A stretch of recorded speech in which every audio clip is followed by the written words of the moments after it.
বাজার এখন সিমে সিমে 6 লাভ। ভাতে পোড়া ভাজা কিংবা ভাত সব হয়ে গেছে গা শোয়া। শাশুমা বলেন, বৌমারে অন্য কিছু খাওয়া, কি করা যায় ভেবেই পাইনি কুল। মা বলেন, পাতুরি চলবে বিলকুল। একটা করে শিম হাতে তুলে নিন, পা মাথা কেটে দুধারে দড়িটি খুলুন, সবাইকে রেডিটি করে নিন গামলায় ভরে। এবারে গামলায় জলটি দাও, শিমগুলোকে আচ্ছা সে জলেতে ভাসাও। এভাবে 10 মিনিট শিম ব্যাটারা জলেতে ভাস, তবেই তো বিষাক্ত কেমিক্যাল পাবে কিছুটা হ্রাস। Ladies and gentleman, attention please. এবার মঞ্চে হচ্ছেন হাজির বাবু পেঁয়াজ। ও বাবা, এনার কি ঝাঁজ। তো সবাইকে চোখের জলে কাঁদাইতে, নাকের জলে ভাসাইতে অবতীর্ণ হয়েছেন ধরাধামে। ওহো বাবা, আমিও কম চালাক নই, 2 চোখ করে বন্ধ ছুরিটি চালিয়ে লই। কেটে নিলাম পেঁয়াজ করে কচাঙ্কচ।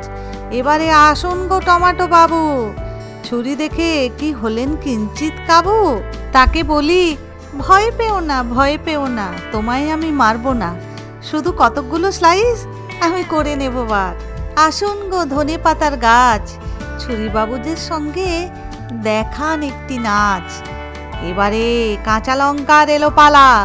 ও সখী, জীবের কথাটা ভেবে, ঝালটা বেশি হলে জিভ ব্যাটা হবে কিন্তু ঝালাপালা। তাহলে প্রস্তুত সকলে, এবার শিমবাবুদের তুলে নিন কোলে। আরে থুড়ি প্লেটে, এবার এক একটা শিমকে ধরে কেটে নিন 2টি খণ্ড করে। তারপরে কি গায়ে হলুদ দিন, লবণ ছিটান। আরে মশাই, কাটা গায়েই তো লবণ ছিটাতে হয়। ও সখী, ইহার পর বাম হস্ত, দক্ষিণ হস্ত কিংবা উভয় হস্ত যেটা পাওয়া যাবে তাই সহযোগে গায়ে হলুদ দিয়া রেখে দাও শোয়াইয়া।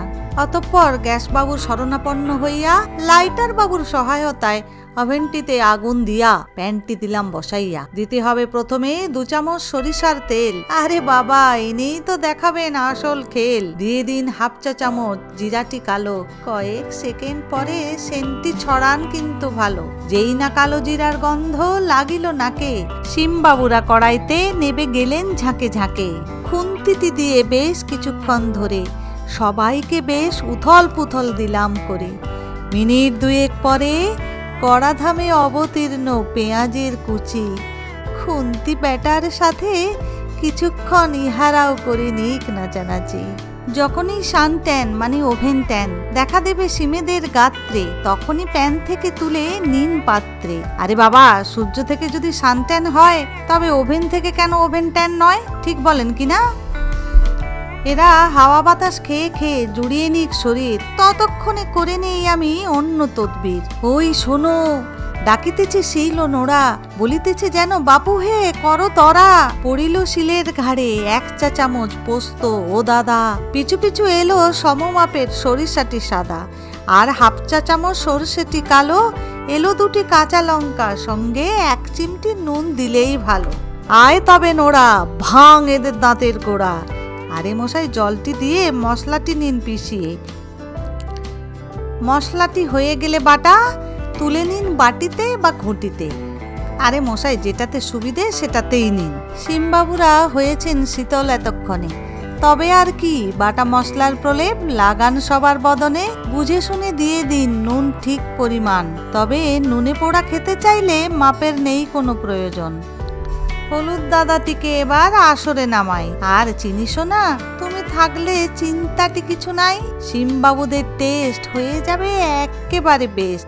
মশাই, দিতে পারেন গুঁড়ো লঙ্কার, তবে কিন্তু স্বাদ অনুযায়ী আপনার। এবার এদের নাকে দিন 2 টেবিল চামচ সর্ষের তেল। সকাল সকাল পাশের বাড়ির পিসির কাছ থেকে, না পিসির কলা গাছ থেকে, 1খানি কলা পাতা নিয়েছি হাতে। ওহো বাবা, সেই কলা পাতারা চান টান করে মায়ের ভোগে, আরে মশাই আপনার ভোগে যাওয়ার জন্য রেডি একেবারে। আরে এ বেটারা তো বড়ই পাজি, খাচ্ছে কেবল ডিগবাজি, বলছে খালি থাকবো না প্যানের উপরে, দাও আমাদের ছেড়ে। এ কি মামদোবাজি নাকি? তবে রে, পাতার ঘাড়ে চাপালাম মশলা মাখা শিমেদের। ব্যাস, সব ট্যাপও হলো বন্ধ এদের। ওপর থেকে কিছুটা সর্ষের তেল দিলাম ছড়িয়ে, আর টমেটোর স্লাইস দিলাম সাজিয়ে। এরপরে চলে এলো কাঁচা লঙ্কা চেরা। শিমবাবুদের সাথে পেয়ে হলো আত্মহারা। এদিকে ধনেপাতা জুড়েছে চেঁচামেচি, আরে আরে আমি রয়ে গেছি। শেষে ধনেপাতা এলো আহ্লাদে আটখানা। সবাই মিলে স্টিমে সুন্দরী হবে, দেরি আর সয় না। এবারে উপরেও আরো কয়েকটি পাতা দিতে হবে চাপা। দুহাত দিয়ে চেপে চুপে টিপে টাপে বসিয়েছি প্যানের ভেতরে। ঢাকনা চাপা দিয়ে রান্না করো গিয়ে।